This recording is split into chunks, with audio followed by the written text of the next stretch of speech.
Let's speak to one of our viewers who's already been in touch. She's called Tanya Pledger, and she says she was in a very similar situation 7 years ago at Great Ormond Street, and Charlie's case has brought back many memories. Good morning, Tanya. Morning, Tanya.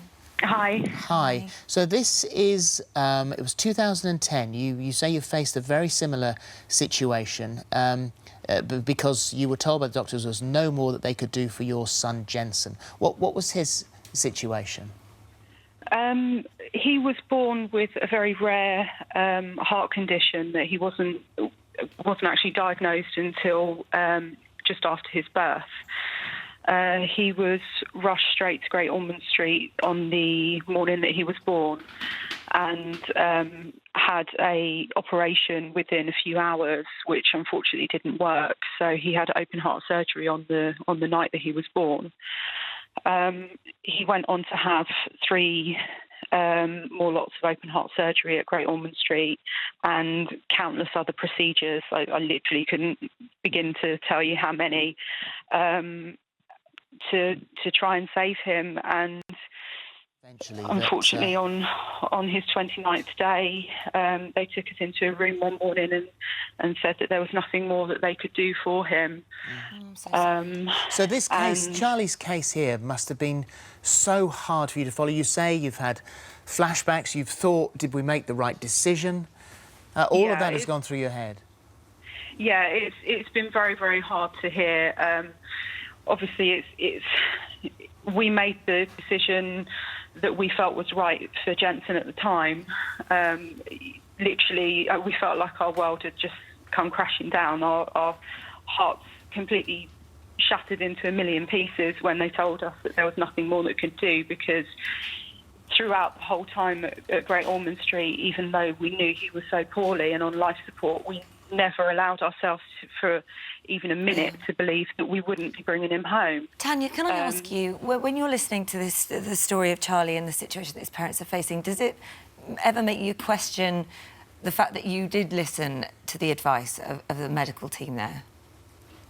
It has, in the fact that I'm thinking, well, these parents have just refused. They've said no, and maybe we should have done that.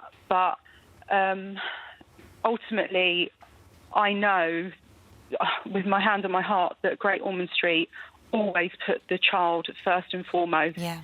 They have the child's interest at heart.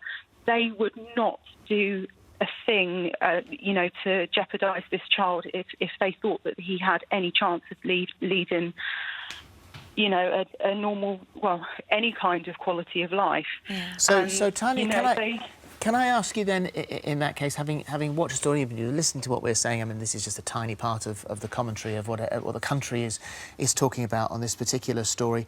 What do you think about the fight that his parents have put up? Was it right?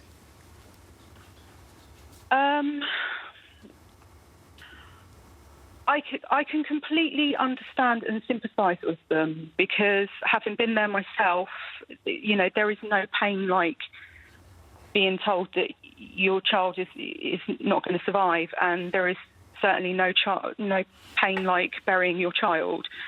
So I can completely understand why they're fighting, why they're doing it, but at the same time, for us personally, as soon as we was told that Jensen was suffering, and they told us that we had to let him go within 24 hours, we had to, we couldn't bear to think of him suffering.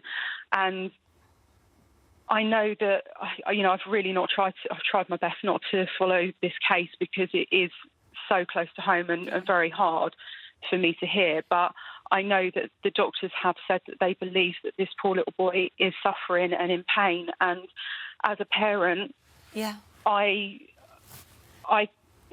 don't want to criticise them, because it's not about that. But I can't quite understand how you can just keep going if you know that that child is suffering, because sometimes the greatest love that you can give to your child is by letting them go. Tanya, can I ask you then, because we've looked at the parents who are in the middle of all of this, and when the mother was sat opposite us and you look at the pain in her face, you've been through this, what advice would you give to her, if any? I'd love to give her a hug to start with. it's an impossible situation to find yourself in. But you know, nearly 7 years on, we're living our lives again, and you know, we've got 2 more children, thankfully now, and you know, we can honestly say that we are happy, but we are obviously always missing a major part of our life, and Jensen is around us every day. You know, it's impossible to say that she's just got to let go, because of course. I mean, I think that is the point that we've you know, we've been reading about, we've been hearing. That was the point that was made so clearly when they came and sat on the sofa with us.